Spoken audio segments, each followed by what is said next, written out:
인테리어 견적 4천만 원 받고 시작했는데 공사 끝나고 5천만 원 결제한 경험, 남의 이야기가 아닙니다. 이걸 준비하지 않아서 생기는 당연한 결과입니다. 그 1,000만 원 아끼는 방법을 알려드릴게요.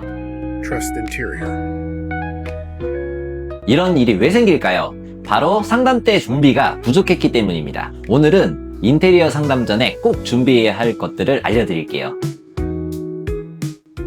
전체적인 공사 내역을 세분화하여 준비해주세요. 전체 공사 기준으로 말씀드리면 벽체 마감, 예를 들어 필름, 타일, 페인트 도배, 그리고 바닥재 같은 경우 마루, 장판, 타일. 더 세분화한다면 인터넷에 마음에 드는 바닥재가 있다면 그 바닥재의 회사 명칭을 꼭 알고 상담을 받아보세요. 화장실 공사할 때는 타일 크기, 기존 타일 철거 유무, 욕조, 파티션, 도구류의 종류, 젠다이 유무, 방수 유무, 가구는 시공 위치와 필요 공간, 그리고 사용 가전의 유무 등을 꼭 기억하여 상담 시에 말씀해 주세요. 원하는 스타일의 사진을 구체적으로 준비하세요. 깔끔하고 모던한 느낌으로 준비해 주세요. 이런 말은 너무 추상적이에요. 사람마다 모던의 기준이 다 다르거든요. 핀터레스트나 인스타그램에서 마음에 드는 사진을 최소 10장을 준비해 주세요. 거실 사진 3장, 주방 3장, 욕실 2장, 침실 사진 2장. 이렇게 공간별로 준비하면 좋습니다. 그리고 더 중요한 건 싫어하는 스타일도 준비하세요. 이런 건 절대 싫어요 라고 보여주면 업체에서도 실수하는 일이 없습니다. 실제로 제가 아는 고객님은 너무 차가운 느낌은 싫어요 라고만 말씀하셨다가 병원 같은 인테리어가 되어 다시 공사한 적이 있어요. 생활 패턴과 가족 구성원의 정보를 정리하세요. 이게 왜 중요하냐고요? 생활 패턴에 따라 설계가 완전히 달라지거든요. 예를 들어 재택근무를 하신다면 거실 안쪽에 홈 오피스 공간이 필요할 거고요. 요리를 자주 하신다면 주방에 수납을 늘려야 하고, 반려동물이 있다면 바닥재도 스크래치에 강한 걸로 해야 합니다. 가족 구성원도 중요해요. 미취학 아동이 있다면 안전과 소음에 최우선으로 해야 하고, 사춘기 자녀가 있다면 공간 분리에 신경을 써야 하고, 어르신과 함께 사신다면 돌출면에 예를 들어 문턱을 없애고 안전손잡이를 설치해야만 합니다. 취미생활도 꼭 말씀하세요.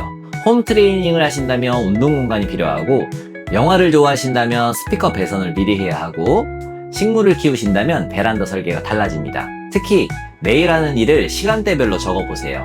아침에 일어나서 뭘 하는지, 퇴근하고 뭘 하는지, 이걸 보면 동선이 보이고 어디가 뭐가 있어야 편한지 알 수 있어요.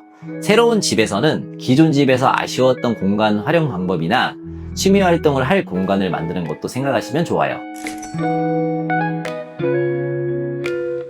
견적서를 제대로 읽을 준비를 하세요. 견적서를 받으면 대부분 총액만 보시는데 그러면 안 됩니다.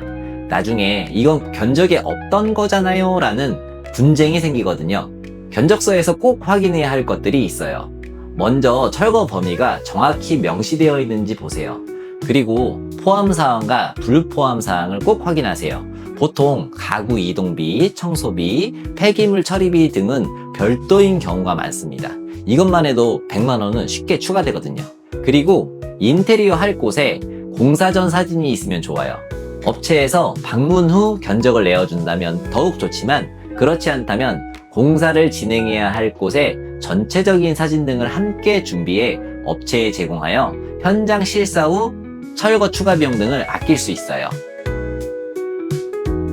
제품명 등을 견적서에 꼭 명시받으세요. 예를 들어 마루 견적을 받았을 때에도 마루 회사의 제품 그레이드가 다양하기 때문에 요즘 선호되는 제품을 선택 시에 추가되는 제품이라는 업체 측의 이야기에 추가 비용을 지불할 수밖에 없는 상황이 발생할 수 있어요. 고객님이 생각했던 것들을 A4 한 장에 정리해 가세요. 업체에서 고객님이 원하는 바를 쉽게 이해할 수 있어요. 준비를 잘 해서 가면 업체에서도 이 고객이 준비를 잘 되어 있구나 하고 더욱 신경 써서 견적을 내줍니다. 그리고 무엇보다도 이건 얘기한 적 없는데요? 하는 일이 없어집니다. 정리하자면 전체적인 공사 내역, 원하시는 스타일, 본인 가족 생활 패턴 등을 상세히 준비하시고 견적서를 받을 때 세부적인 제품명을 명시받고 견적서를 꼼꼼히 읽어보세요. 다음에는 인테리어 업체 고르는 법, 이것만 보면 절대 실패 안 합니다로 찾아뵙겠습니다. 도움이 되셨다면 구독과 좋아요 부탁드려요. 인테리어를 준비하면서 궁금한 점 있으시면 댓글로 남겨주세요. 감사합니다. 트러스트 인테리어 박지훈이었습니다. Trust